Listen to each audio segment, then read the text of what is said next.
Spider-Man, I'm going to do you the biggest favor of your life. I'll give you a chance to surrender before they destroy you.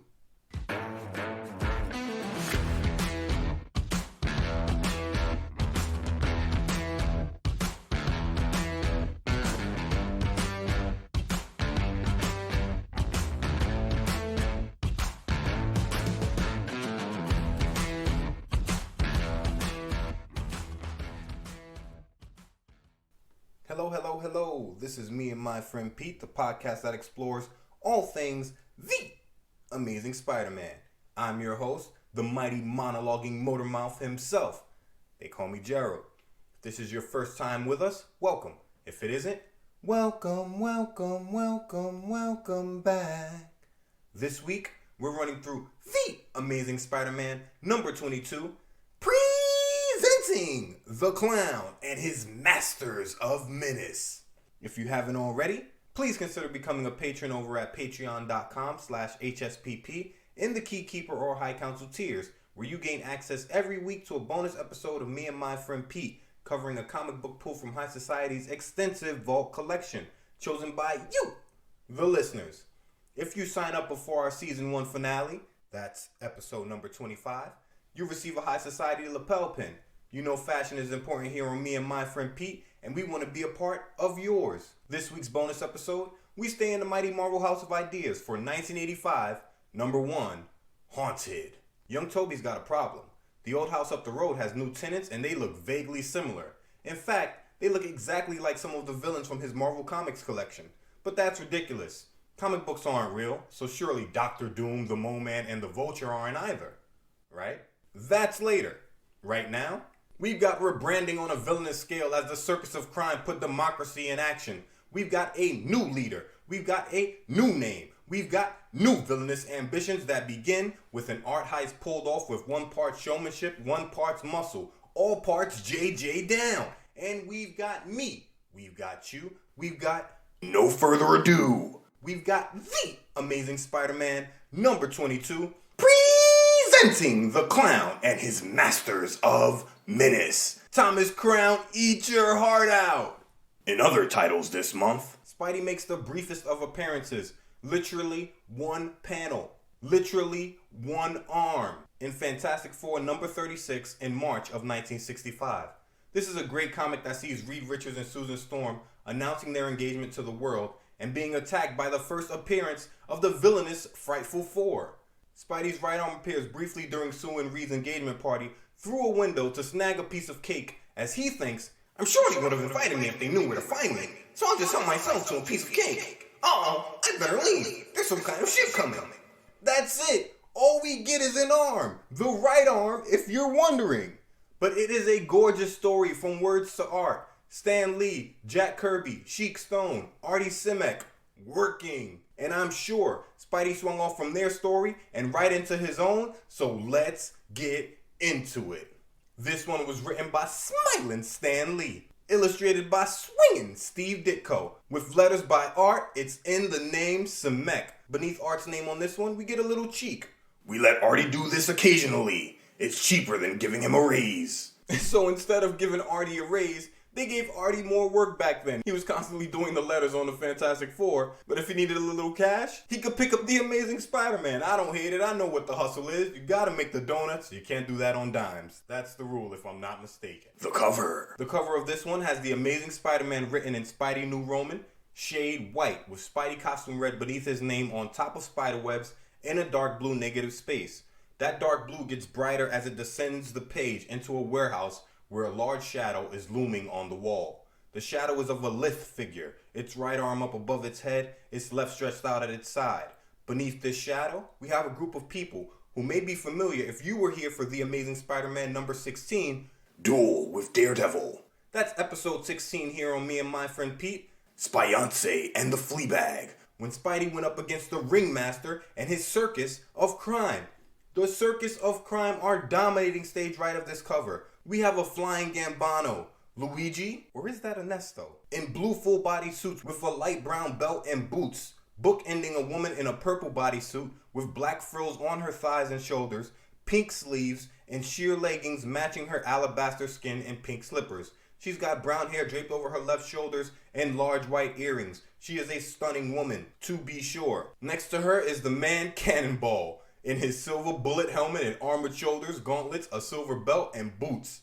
And standing in front of the other Gambano, Ernesto, or is that Luigi, is the clown who was riding into the fight with Spidey in ASM number 16 on a unicycle. This clown's got a pair of big brass ones in heart and style. He's got a red and orange clown collar, a yellow-orange vest with matching yellow-orange pants that have stripes running horizontally along the length of the pant legs, brown shoes, and green socks with a green shirt and black polka dots all over it.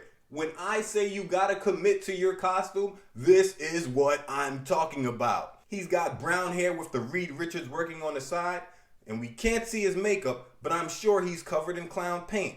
And of course, he's got the large white clown gloves. And every one of them is staring down at the center of the page as the sign of the spider shines its perfect crimson circle onto the floor of the warehouse. Every face we can see has a look of surprise or fear on it. And beneath the greatest logo in the sport of comics, we get new thrills, new villains, new surprises, Spidey battles the clown and his masters of menace. So the Circus of Crime has a new name. Let's get into it. Page 1 opens to the sign of the spider next to the title of this issue. Presenting the clown and his masters of menace. And presenting is written with 6 E's. They really want to put this on display. Beneath this title, we've got Spidey on the bottom of the page, suited, booted, his back to us, his arms wide, and the shading doing all the work. We can tell he's a little surprised just from the shadowing. It is gorgeous inking. Why Spidey surprised?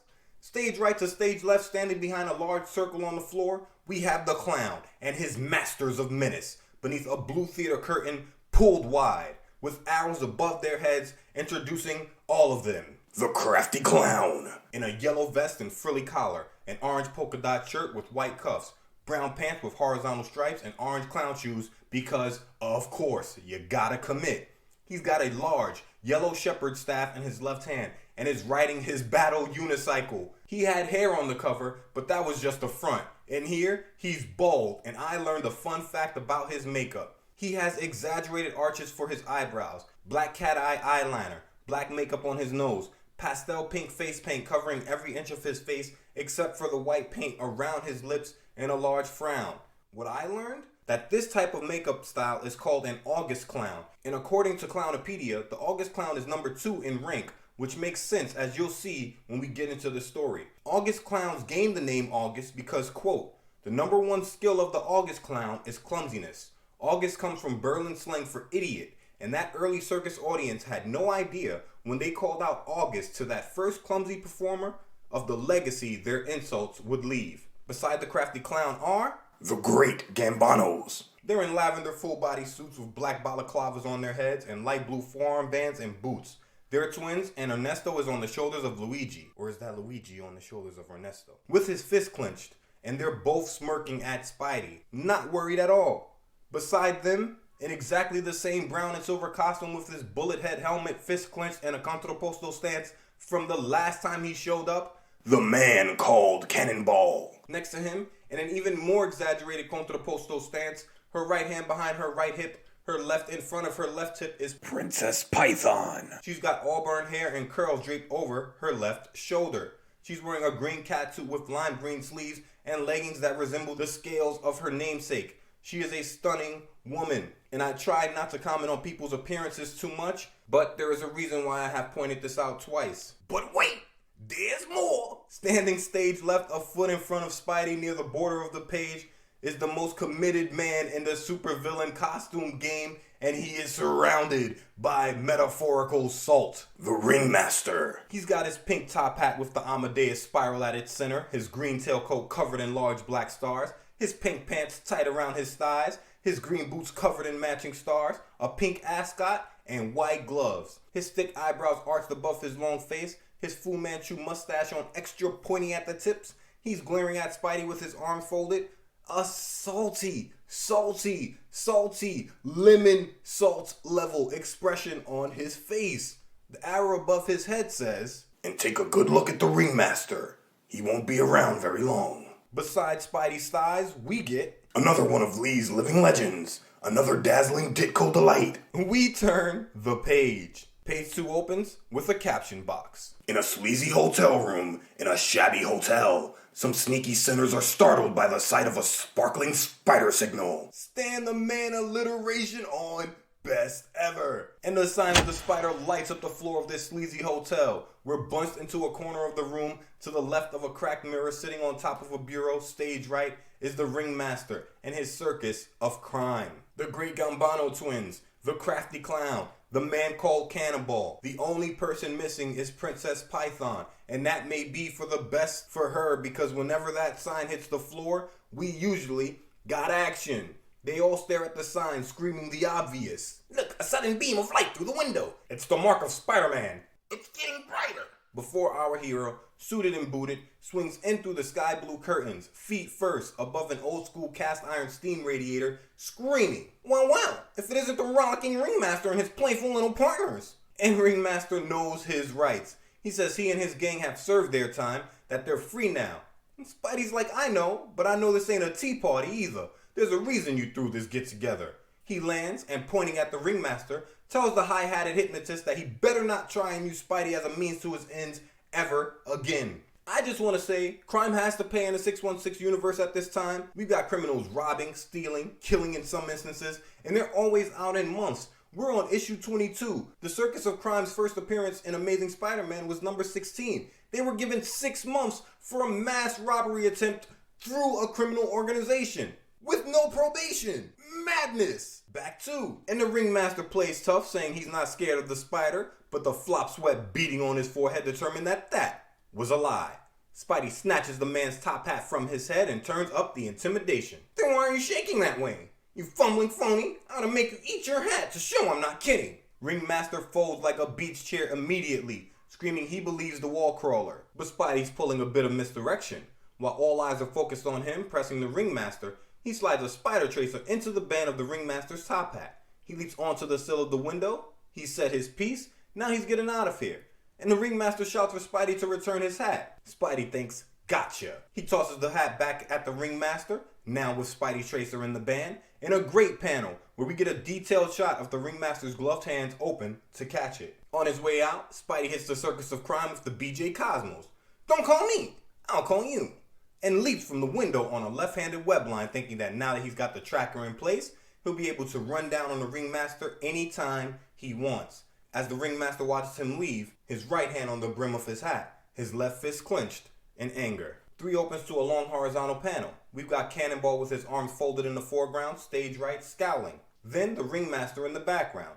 Then Ernesto Gambano in an orange armchair smiling. Or is that Luigi? The crafty clown in the foreground, one leg up on a table he's sitting on, his left arm propped on it, his face in its eternal sad frown. Directly behind him, stage left, puffing a cigarette, Luigi Gambano. Or is that Ernesto? And in the doorframe, killing the game with a red cocktail dress, large white Wilma Flintstone pearls on her neck, a pink sequin belt clenching her waist, matching the Pete sequin cocktail hat on her head, also lined with white pearls. Her auburn hair is high, bouncy and curly, and falls over her left shoulder. In her flawlessly manicured right hand, she's holding a theater-length cigarette holder. That is how you make an entrance. That is style. And you know we care about fashion here on Me and My Friend Pete. She wasn't in the Circus of Crime, so she's a new Spidey villain. She's got style, flaring.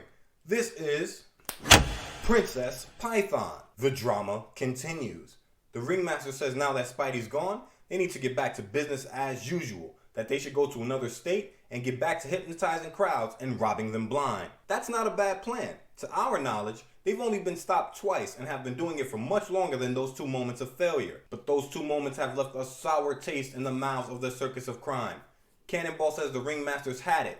The clown says they've got 2 strikes and he's not striking out again. The clown may be referring to the 3-strike laws or habitual felon statute as it's known in New York, first widely used in 1994, that gave persistent felony offenders life in prison after their 3rd felony offense. Though the law became a popularized penalty in the 90s, New York is one of the states with the oldest habitual felon statutes, having laws on the books since 1797.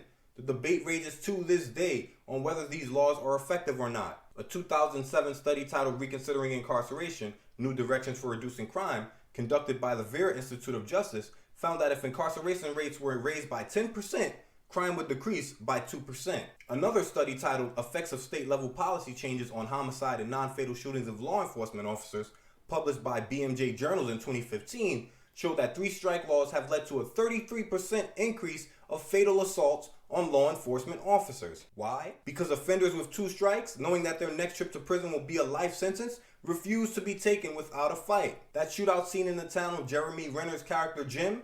Yeah, Jim had 2 strikes. Jim killed at least 3 police officers in that scene. That was just a movie. I just gave you real life numbers though. You needed a visual. Back 2. So the clown's not trying to take any more chances with such public crimes.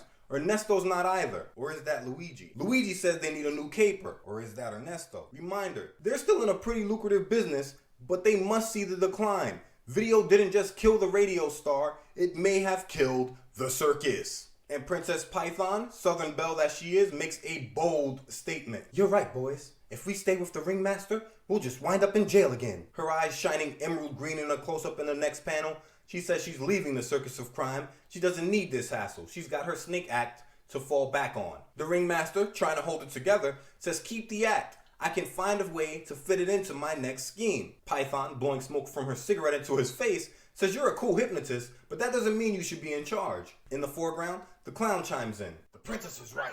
You're washed up, Ringmaster. And in the background, the cannonball says Ringmaster is a has-been. The perspective shifts, and the Ringmaster is in the background now. He screams that the crew needs a leader, and Python says, you're right, we definitely do. Someone clever and crafty who can think on his feet that people will trust.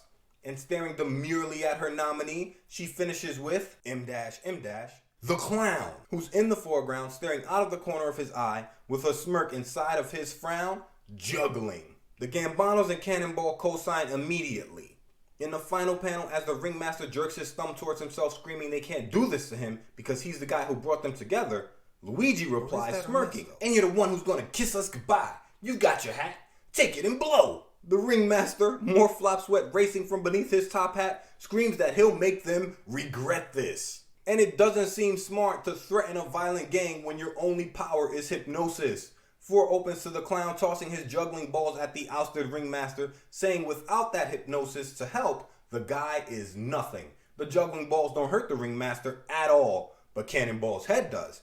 He slams it into the Ringmaster's stomach, knocking the air from his lungs and sending him flying backwards, where Ringmaster is caught in midair by Ernesto Gambano, who his own arms crossed, grabs the shoulders of the Ringmaster, screaming, hold it, Top Hat. I don't want you to think the great Gambanos have forgotten about you. We'll say goodbye in our own way. Ready, brother? Luigi screams ready from off panel, and Ernesto uses Ringmaster's momentum to flip him upside down, tossing the former, you can say it, ringleader at Luigi, who back flat on the floor, catches the Ringmaster with his feet and gives him a tumble as the Ringmaster screams for help that doesn't come. Then, finally, after the performers weary of their little game, Luigi drops the Ringmaster on the floor and the clown throws the Ringmaster's top hat at him. Calling him useless, the clown tells him to scram unless he wants an encore of their performance. And Ringmaster, his ass caught out of his tailcoat, pushes up from the floor saying he's had enough.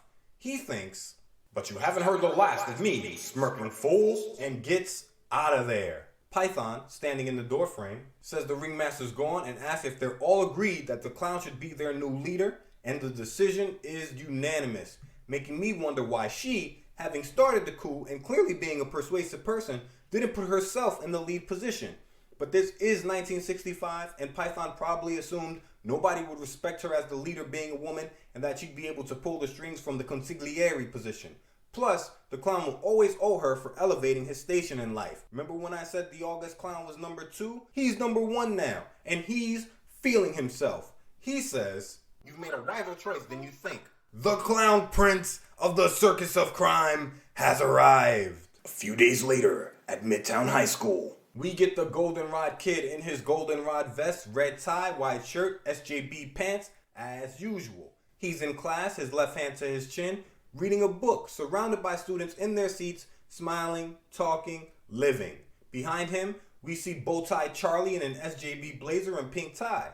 The bell just rung because Bowtie Charlie is excited. He screams, hot dog, and turns to face the sandy-haired kid behind him, telling him that they should go grab a soda. Meanwhile, Pete's not talking, he's learning. Some of these new biochemical discoveries of Dr. Henry Pym are awfully interesting. I wonder if I should specialize in biochemistry or physics. Deciding on his future, inspired by the Ant-Man. But Liz Allen isn't having all this work business. The blonde bandit walks over, red long sleeve, sequin turtleneck and brown skirt, and shuts Pete's book for him, telling him the class ended minutes ago. Pete was lost in biochemistry. Probably another adventure of boned. Chemical boned. He thanks Liz, saying he didn't notice, and of course, Flash, fashion on, green with envy sweater, white button up beneath it, as usual, looks over his shoulder at the two, hating. Oh, leave him alone, Liz. A kisser like his looks better with a book covering it anytime. 5 opens to Liz helping Pete get his blazer on, while her friends Gray and Red tell her they'll meet her outside. Liz tells Pete he can't study all the time. She tells him he needs to relax and asks him to walk her home. Pete says he can't today and asks for a rain check, thinking that Betty Brant is already mad at him, and if she saw him walking the blonde bandit home, he'd be finished in her league. And Pete loves the Betty Brant League of the Girl Fridays. A few minutes later, he runs into Betty, who's wearing a lime green blazer, dress, matching green heels and clutch, and a yellow frilly shirt. Her auburn bob, flawless. Forest Hills, Queens must be like 5 minutes away from Midtown in the 616 universe. Either that, or Betty lives right down the block from Pete. Either way, she says she was hoping to run into Pete, and Pete is excited to see Betty. He always is, and he says so. Betty says, but what about you making a play for Johnny Storm's girlfriend? This was, of course, in last issue, ASM number 21. Where Flies the Beetle? Or The Triangle Tangos. Here on Me and My Friend Pete. Pete says he'd like a chance to explain and jumps right into it. I hardly know her. She doesn't mean anything to me, nor I to her. She was just trying to make Johnny jealous. And that's true. Betty, her head lowered, says Peter must think she's a foolish, jealous female. And Pete's like, nah.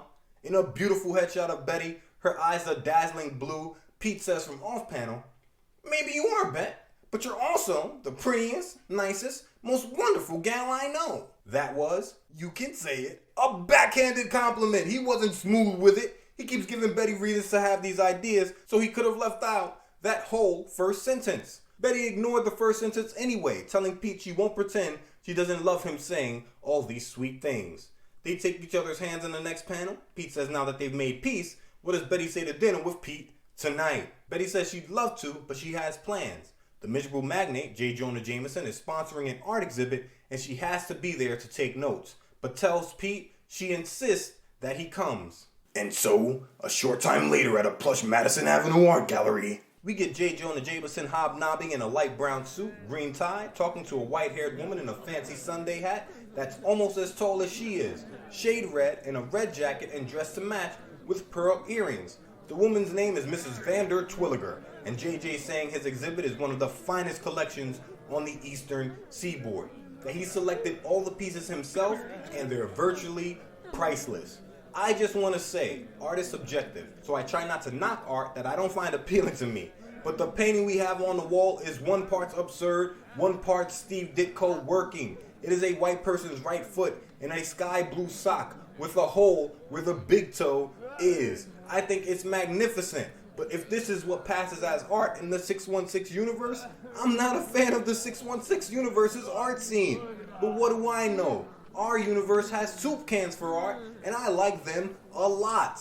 But this is stunting, because in the world of comic books, it's a well-known joke that a lot of artists can't draw feet or horses. We haven't got a horse yet from the GOAT Steve Ditko, but the man can clearly draw feet. A person we can't see behind a marble pillar thinks, boy, I wish I could draw feet like that. A little gauntlet tossed for the artist through the ages. I love it so much, you know it's the Panel of the Week. And you can find it on the High Society Patreon page. Act 2.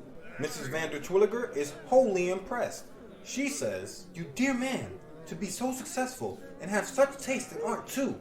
How I admire you. Jameson, fixing his tie smartly, says he hates to brag, and gripping the lapels of his blazer does exactly that. I believe it's my civic duty to bring art appreciation to the masses. I love nothing better than helping my fellow man. While thinking that it's a bonus that he can make a profit from it as well. Pete and Betty arrive on scene, and Pete, hands in pocket, takes one look around, spots a portrait of a bandit's finger on the wall, and immediately knows he's in a circle jerk. He says, if this stuff is art, I'm glad I'm a science major. The clapback king of queens. wholly unimpressed. Meanwhile, just outside the crowded gallery, we find... The Circus of Crime is standing at the back door of the gallery as Luigi, or is that Ernesto, says it's time to see if the clown is going to be a better leader than the Ringmaster. The clown's not worried. This is his time to shine. He tells his gang they'll be fine if they follow his plan to the letter, starting with... Gambano, you and your brother, grab Cannonball. The Gambanos follow the clown's instruction, lifting Cannonball in the next panel, who is laying flat as a board. The clown says there's so much talking in the gallery, no one will hear them. The Gambanos count 1, they count 2, and on 3, they ram Cannonball's head into the back door of the building, shattering the lock. Python screams, "Perfect!" And the clown prince of the Circus of Crime is ready for his spotlight. He says he's going to distract the people, his gang just needs to loot the place. And juggling while on his unicycle, hand-eye coordination on best ever, he bikes into the gallery, shouting, Presenting an extraordinary episode of jazzy juggling and breathtaking balance for the courtesy of Mr. J. Jonah Jameson. Of course, the miserable magnate, watching in shock, thinks, hey, I'll save a buck if I can. I never hired him, but if I'll get the credit for it, that's okay with me.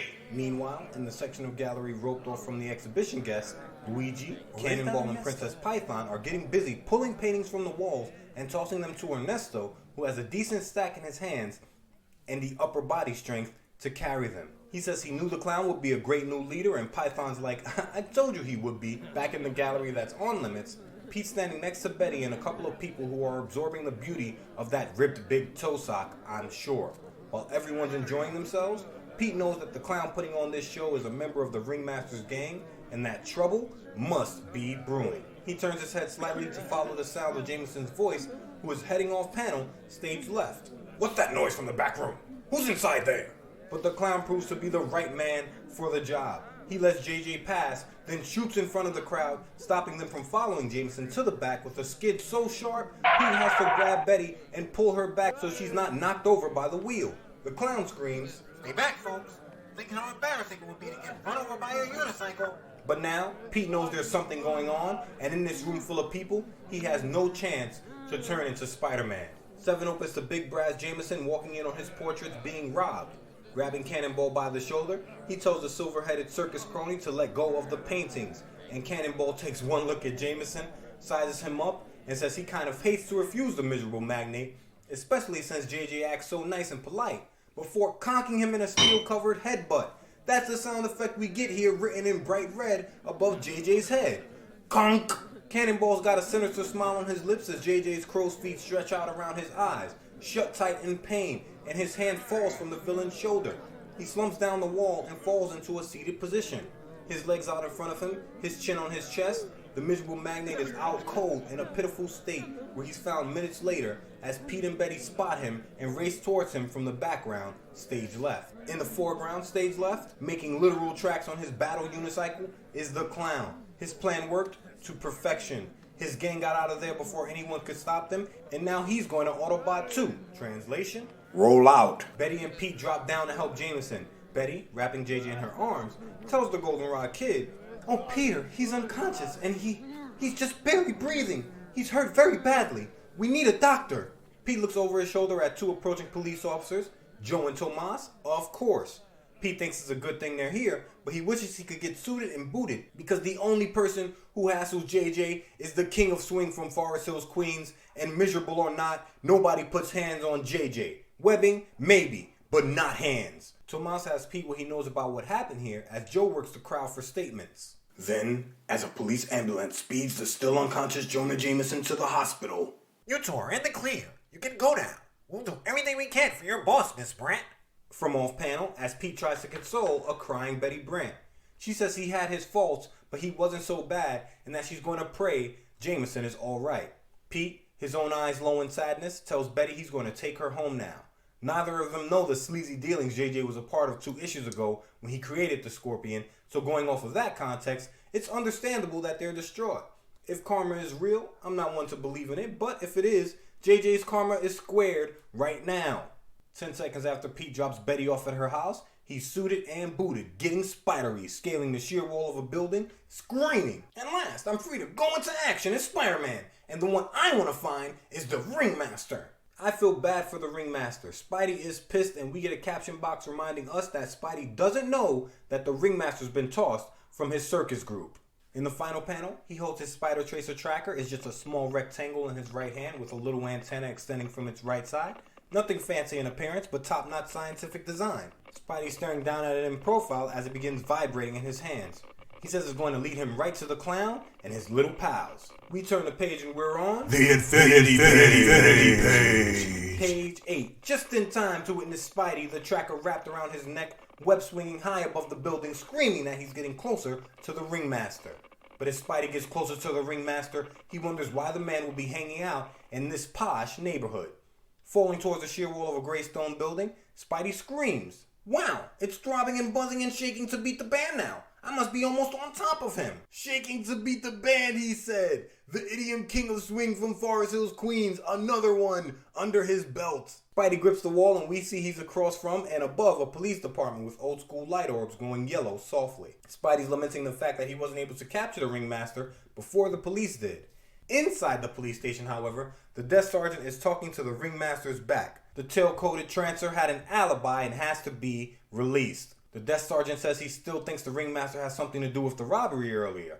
The Ringmaster, flourishing his top hat and heading towards the door, antagonizes the desk sergeant before he gets out of there. "If I were, I wouldn't have waited for you to pick me up. I told you, I'm through with crime." Spidey, still perched on the wall, watches him exit the station confused, thinking, "I don't get it. He's walking out, free as a bird. Why didn't they hold him?" But Spidey isn't giving the Ringmaster the benefit of the doubt. Spinning a web line with his left hand, he hops off the wall onto a nearby ledge and decides to follow the former kingpin of the circus of crime.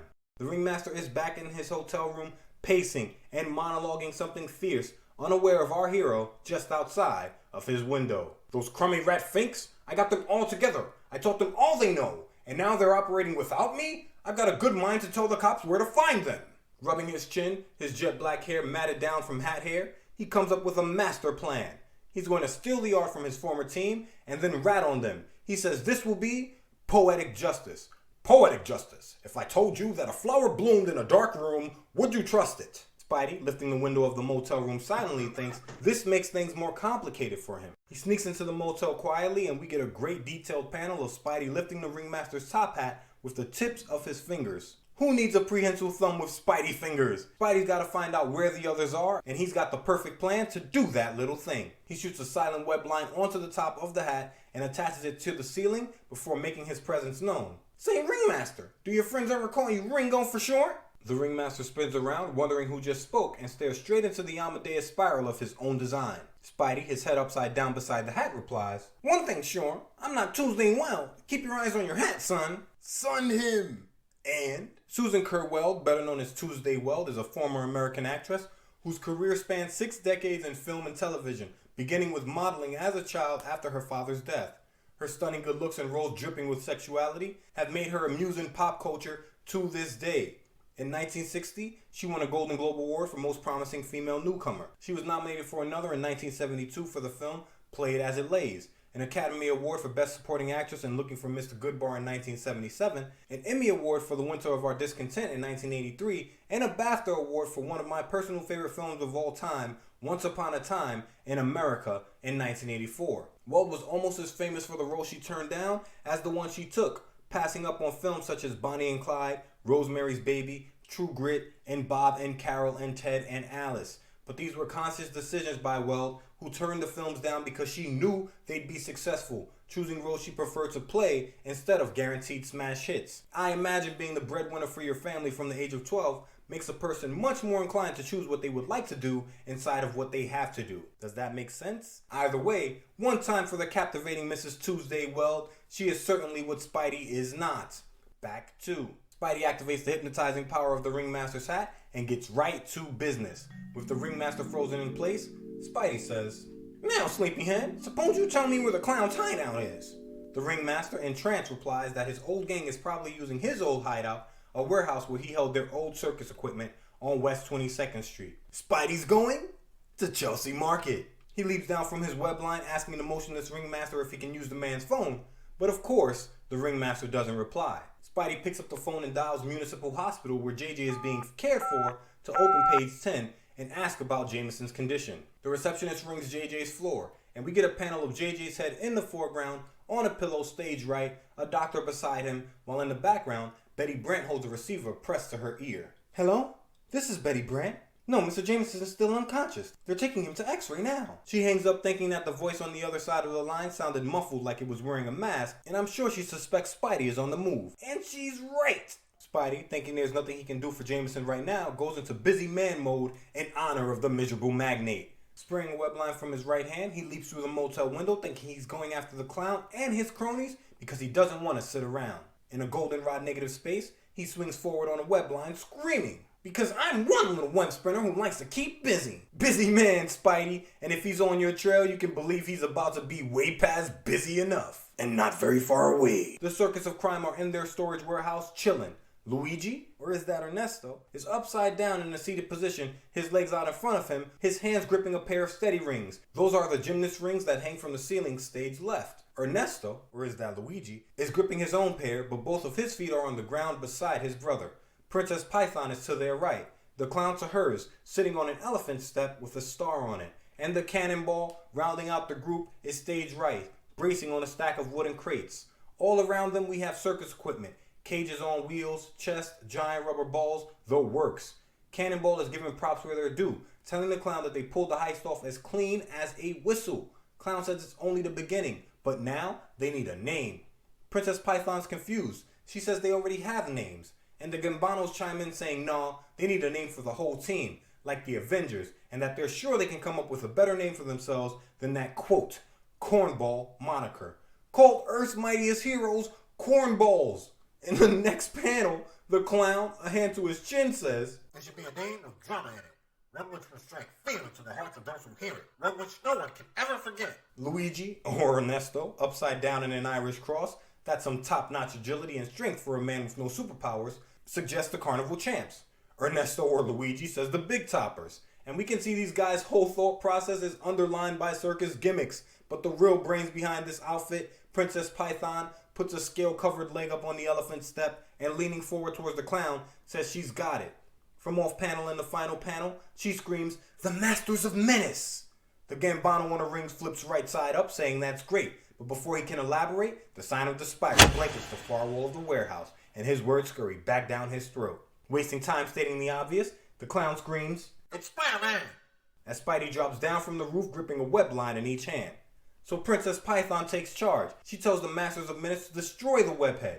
Spidey screams, boing! Didn't any of you ever hear of the Good Neighbor Policy? The Good Neighbor Policy was the diplomatic policy of the United States presented by Franklin Delano Roosevelt, President of the United States from 1933 to 1945. According to history.state.gov, the policy emphasized cooperation in trade rather than military force to maintain stability in the Western Hemisphere between the United States and Latin America. So Spidey, even if they've heard of it, I'm sure they're not applying it to you. Proven by Luigi, or Ernesto, shouting to Cannonball to smash the webhead as all three men race forward. Cannonball, a much bigger tough guy now that he's attacked a 55-year-old man, sprints out in front of the twins shouting that when he smashes someone, there isn't any rest. Ernesto, or is that Luigi, shouts that Spidey can't take all of them, and we got action. Spidey, still clutching his web lines, leaps over a lunging Cannonball, dodging a Gambano's outstretched arms, shouting, Masters of Menace, eh? You want to call yourselves the Union of Useless? But Spidey spoken too soon, because a second later, he's struck in the right shoulder from behind by a circus ball. A circus ball, or walking globe, weighs on average 25 pounds. Not a lot in comparison to what the webhead can lift or take, but still enough to catch him off guard, forcing him to release his web lines. Spidey says that was an unfriendly thing to do, and spinning in the air, he grabs Cannonball by the head and leapfrogs him easily, dodging a straight left thrown by the silver-domed villain. Shaking an angry left fist at the Gambano who threw the circus ball at him, Spidey says if you do that again, you'll make me angry and you'll really be in trouble. But the distraction pays off. The clown on his battle cycle swerves into the action carrying his shepherd's hook. Snagging Spidey out of the air with the hook by the ankles, the clown screams. And now, Spider-Man, your brief moment of glory is over. Your flamboyant acrobatics do not impress me. Spidey thinks he forgot about the clown, and that's understandable. In their last scrap at the circus, the clown did literally nothing during the fight except be landed on by other members of the gang. So Spidey probably didn't think the bozo had a hands team. And on 12, the Masters of Menace get busy. The clown screams for his team to keep the webhead off balance, and they intend to do just that little thing. Luigi, or is that Ernesto, his legs hooked in the steady rings, swoops in, cracking Spidey in the ribcage, stopping the webhead who's trying to backflip away from getting his bearings. He grabs the webhead and in perfect sync with Ernesto, tosses our hero towards his twin as the clown shouts not to be overconfident because as long as the webhead's inhaling, exhaling, he's dangerous. Ernesto, now on his own rings, grabs the webhead by the ankles as Spidey screams, "Thanks for the testimonial, boys. I'm trying to prove that you're right." His agility on best ever, he uses his momentum to flip right side up, still being held by his left ankle. Grabbing Ernesto, or is that Luigi, by the back of the neck, he forces the man's head down, and turnabout is fair play as he grabs Ernesto's left leg and using the aerial acrobat's own ring against him, puts the man in a modified Boston Crab, hereafter known as a Queen Spider. Gambino shouts that nobody can twist himself through the air like that, and of course, Spidey doesn't agree. "Correction, Gambino. Spider-Man can." "Yay!" Why is Spidey screaming? Because he's been snagged by the clown's Bo-Peep cane again. The clown is still on that unicycle. Why won't he get off that unicycle? Is he only this accurate swinging the cane on one wheel? So many questions. Either way, he shouts, "Ha! I got him again! Cannonball! Quick! Now!" And Cannonball seizes his moment. Rushing forward with both fists raised, he slams his cone head square into Spider-Man's chest in the final panel with a loud boom. The clown hooks Spidey again to open 13, this time beneath the armpit. But Spidey slips the hook easily, at the same time avoiding a left hook thrown by Cannonball, pushing the menace to the floor. Cannonball hasn't landed one hit with his fist. He can only connect with his head. Meanwhile, the clown screams that Spidey's too strong for him to hold. Spidey, planting off of the human Cannonball, replies, "As for you, Cannonball, I just crossed you off my list of the people I'd like to be stranded on a desert island with." In the next panel, Spidey gets, you can say it, amazing. He hits the floor, bounces up through the crook of the clown's cane, dodges the left-handed swing of a Gambino soaring above him, and another from Cannonball swinging from below. The clown says Spidey can't outmaneuver them forever, and Spidey, landing on a handstand before bounding over a crate, replies, "Don't bet on it, funny face." We get a great panel of Spidey's left knee and right foot as the battle rages. That's a beautifully drawn knee. And as our hero does his work, Princess Python is huddled behind him, hidden partially by an iron box, her right hand to her bosom. She thinks, "He's forgotten about Princess Python. This is my chance to show what I can do." Before lunging forward face first and grabbing Spidey around both arms. Any other villain, leaving their faces open like this, would have found their chins facing north. But she's not your run-of-the-mill villain. Staring into Spidey's buggy eyes, she screams that she's going to give Spidey the biggest favor of his life. The favor? I'll give you a chance to surrender before they destroy you. And Spidey tells her to let go, that he's not in the mood for surrendering as someone shouts for her to hold him from off panel. Spidey, frozen with indecision, thinks, "Suffering spiderwebs. What do I do now? I can't fight a female. I can't use force against her. But if she doesn't let go, the others will pulverize me." In the final panel from off panel, the clown shouts that they've got the Spider-Man surrounded and asks her to kindly step aside. Always make time for the niceties. Python, looking over her shoulder to ensure that Spidey's surrounded, is good with what she sees, and she replies, "All right, clown, but be gentle with him. He's rather cute in an offbeat way." Spidey's unknown power, the Kavorka.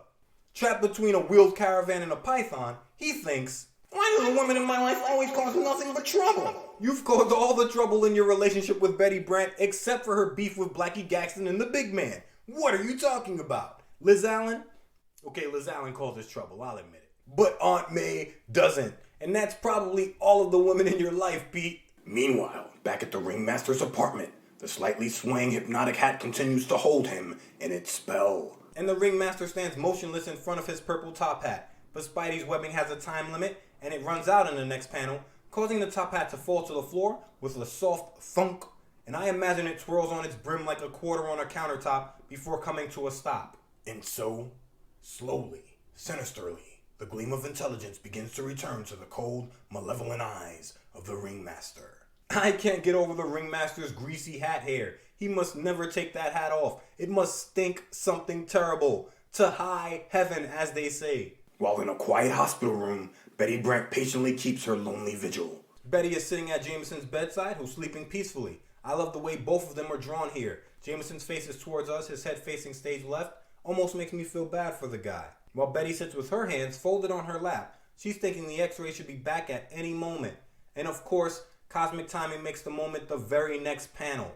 A white doctor in white scrubs with the Carl Winslow working around his head says Jameson's lucky, that there are no internal injuries, and Jameson should be waking up soon. And Betty thanks the heavens. We get a gorgeous snapshot of her face in a hot pink negative space. The bangs of her bob so sharp I'm sure they could draw blood, and she may just want to in a moment. Scowling slightly, she's thinking Pete's going to be glad to hear it before realizing she hasn't seen the Goldenrod Kid all day. And the Goldenrod Kid, the Golden Liability, is tied up at the moment. Almost literally. We shift back to West 22nd Street warehouse scene just in time to find Spidey off balance on his left foot being mobbed by the Masters of Menace.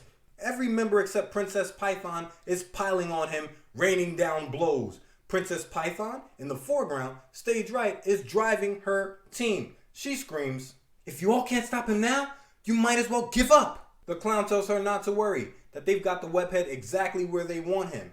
But I don't believe that. You probably don't either, and Spidey surely doesn't. In the final panel, with blows still falling on him, pressed on all sides, a rugged seawall, Spidey plants his feet, screaming, "You've got that backwards, boys. You've all got me exactly where I want you. Just watch." You'd think these guys would be smart enough to know when to hop off of the Golden Liability and head for the hills. But nope, just the opposite. Cannonball screams that Spidey's bluffing. Is he? Of course not. 15 opens to Spidey being vocally offended beneath the standing dog pile that the Cannonball would call him a liar, right before he swings a hammer fist upward, sending Luigi, or is that Ernesto, flying stage right. Spidey continues his monologue. "And so, it behooves me to prove that I wasn't bluffing, and I'm afraid I'll have to do it the hard way." And a backhanded fist later, the clown is airborne. With room to maneuver now, Spidey ducks beneath a right cross thrown by the human Cannonball. Ha! And Ernesto, or is that... It doesn't matter what your name is! Joins the clown off his feet stage left.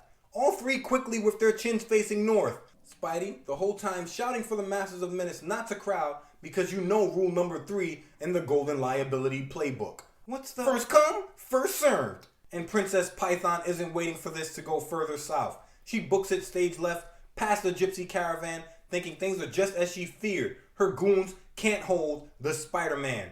As she sprints, she wonders how someone so normal-sized, that's 5'10", that's 170 pounds, can be so powerful and so dangerous. That's a good question. The answer? The kid's got grit and he always commits, and he was bit by a radioactive spider. And speaking of the kid, Spidey, flexing with his fist in front of his thighs, advances on the silver-domed Master of Menace with menace of his own in every word. "I saved you from last, Cannonball. You're the big, brave hero who knocked out middle-aged Jonah Jameson." Cannonball, his back and fingers pressed against a conveniently placed wall, is dressed. He screams, How do you know?" Spidey replies, "That nutty helmet you're wearing left rivet marks on his skin." Before Cannonball, like a cornered rat, makes his move. Gathering his courage, he rushes at Spidey, head down, in a full sprint.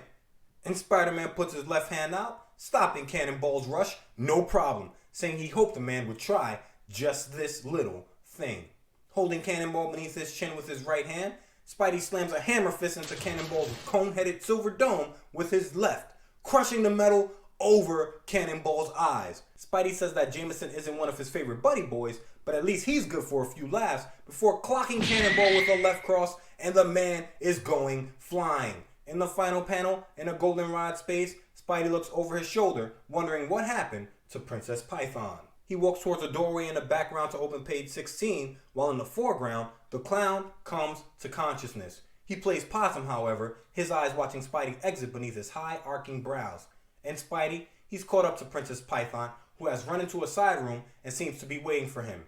Spidey enters the room and gets right to business. "Alright, ma'am, you better come with me now," as Python thinks she has to take advantage of being a female. She feigns outrage, screaming, "How dare you come in here?" Spidey says, "Hey, I'm taking everyone to jail now, and you'll be lonely without them, so I'm taking you too." Quipping, but he's thinking, what am I gonna do? I can't punch her in the jaw and drag her out. Princess Python, the brains of the Masters of Menace, knows her rights. Turning her back on Spider-Man, she tells him he's no officer, he doesn't have the authority to arrest her. Spidey's like, "That's a good point, but you're wasting time. You know I can't let you go free." Princess Python says she doesn't know anything like that. She cozies up to Spidey, rubbing her back on his chest and her own right hand on her bosom. You know, Spider-Man, you're not too hard to take. Why don't you and I team up? We can make beautiful music together. But Spidey's immune to her charm, telling her that he happens to be tone deaf. But Princess Python presses, raising a perfectly manicured left hand. She caresses Spidey's masked cheek. She tells him not to be a fool, that this is the chance of a lifetime. They'll turn the other masters in and keep the loot for themselves. But Spidey can't be bought. You know, lady, I think the thing I like best about you is your untarnished code of honor. Python tells Spidey to think of all the money they'll be dividing.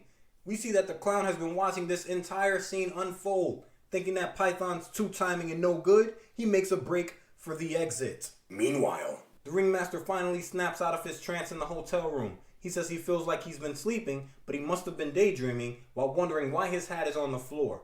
At least 2 hours have passed, and the man thinks he was just standing there daydreaming. Talk about dense. He snatches his hat off of the floor and, monologuing as usual, says he's got to reach the clown and his gang fast before they skip town with the heist loot. He books it out of the motel room on page 17, racing down the block stage right towards West 22nd Street, still thinking about revenge. But in the foreground, we have an auburn-haired white guy, orange hat, pink tie, and brown tweed jacket with a newspaper in his grip. He's thinking, looks like the Ringmaster's in a mighty big hurry. I'll just tag along behind him, like the chief told me to. Plainclothes Joe, tailing the Ringmaster. Meanwhile, back at the warehouse, Princess Python is still trying to seduce Spider-Man. She tells him to tell the truth, asking if he doesn't find her even a little attractive. Spidey, he's got grander taste. He replies, Lady, if you were Sophia Loren, which you're definitely not, I still wouldn't trust you from here to there. Pointing across the room, Sofia Costanza Brigida Villani Ciccoloni, Dame Grand Cross of the Order of Merit of the Italian Republic, much better known as Sophia Loren, is an Italian actress, author, and singer named by the American Film Institute as one of the greatest female stars of classical Hollywood cinema and one of the premier sex symbols of the era with a career spanning 60 years. But Sophia Loren is more than just a stunning beauty. In 1961, she won the Academy Award for Best Actress for her role in the movie Two Women, the first actor of any gender to win an Oscar for a non-English language performance. She holds the record with 7 awards for Best Actress from the Accademia del Cinema Italiano, known as the David D. Donatello Awards, 5 Golden Globe Awards, a BAFTA Award, a Laurel Award, a Grammy, the Volpe Cup at the Venice Film Festival, a Best Actress Award at the Cannes Film Festival, and in 1991, a Lifetime Achievement Award from the Academy. And believe me when I tell you, I cut the list short. If you want to see her acting chops on full display, I recommend Yesterday, Today, and Tomorrow, the film.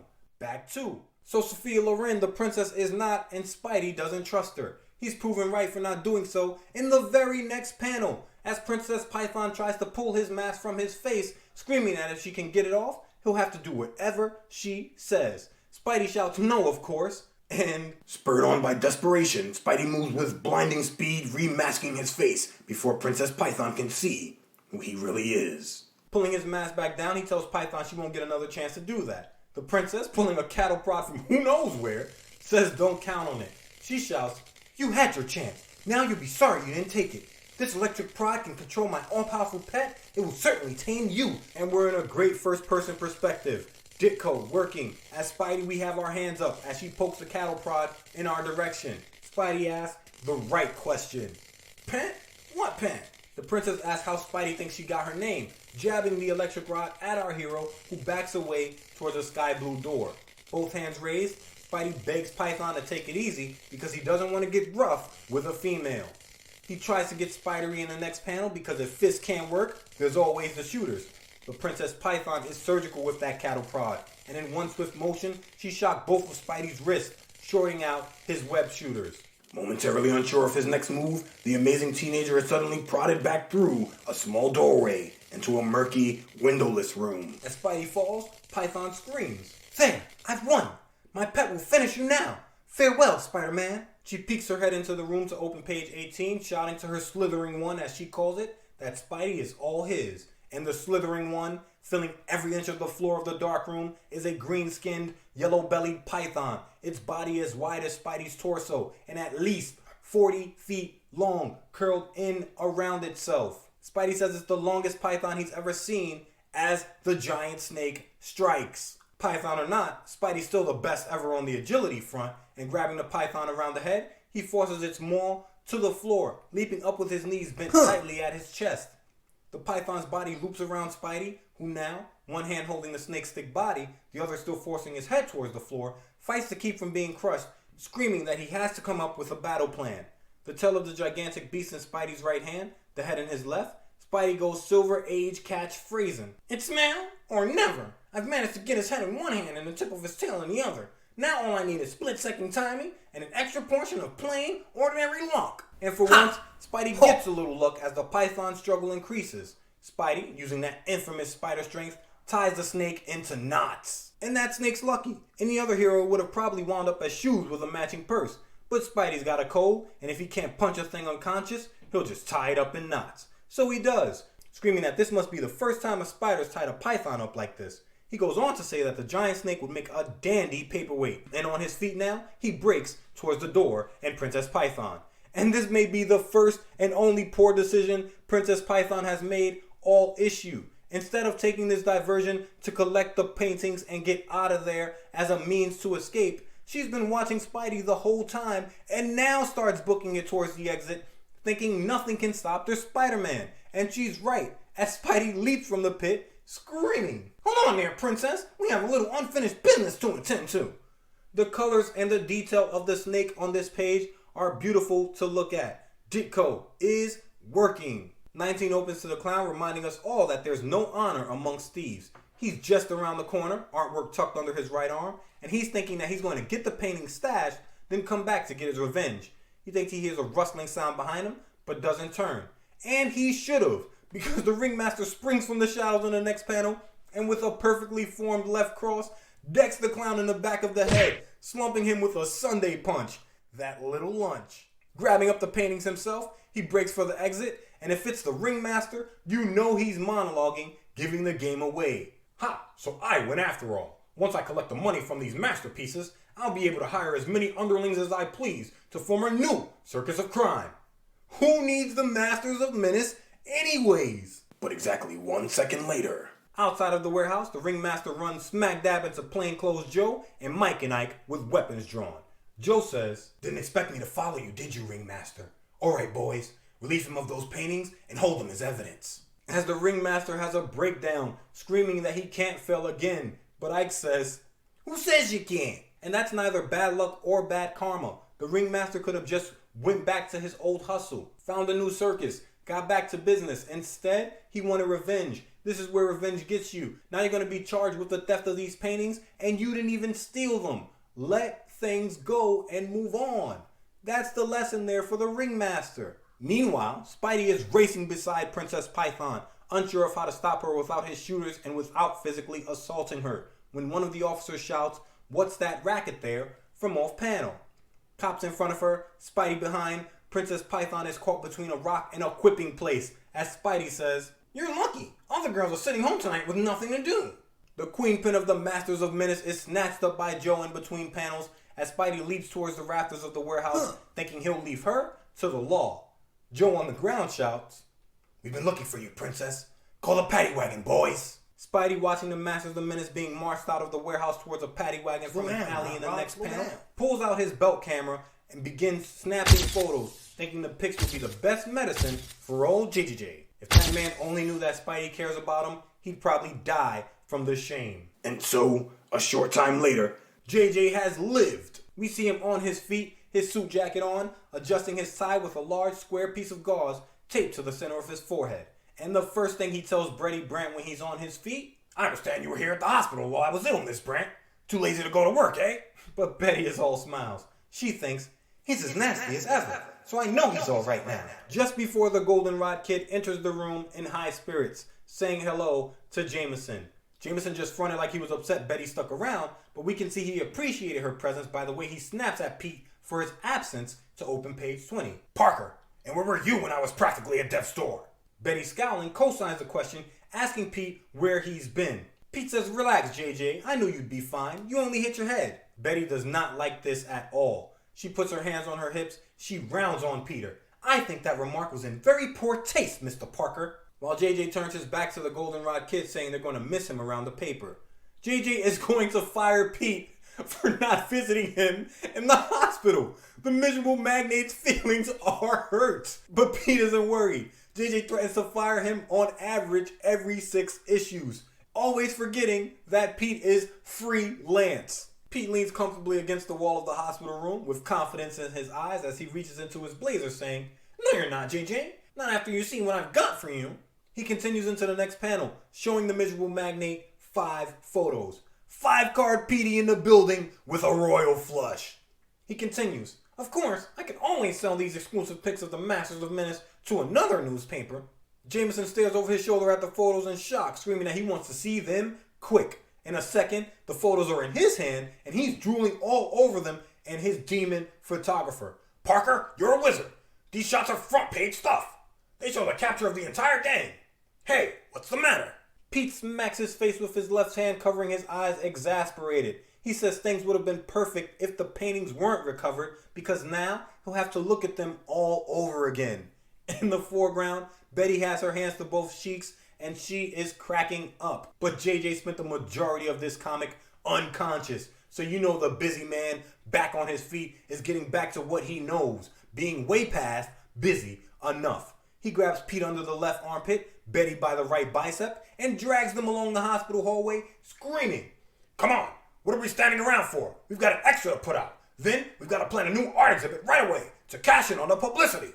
Betty asks, "Right away?" Pete says, "Oh no." And they're off. Much later that night. Pete creeps through the front door of his Forest Hills home, hoping May is sleeping. He thinks he should have phoned to say he wasn't going to be home in time for dinner, but JJ didn't give him the chance. And of course May isn't sleeping. Pete spots her as he closes the front door behind him. Her hair in its perfect white ponytail. She's in a red robe, so fiery May tonight, and she's got her arms folded with an angry scowl on her face. Pete asks what May's still doing up, and of course he replies that she's waiting for him and tells him this is the first time he's ever come home late without calling. Pete, with an expression like, "This is news to me," replies, "Gee, I'm sorry, Aunt May, but I can explain. You see, what happened was, it's kind of hard to explain. But it doesn't seem that hard.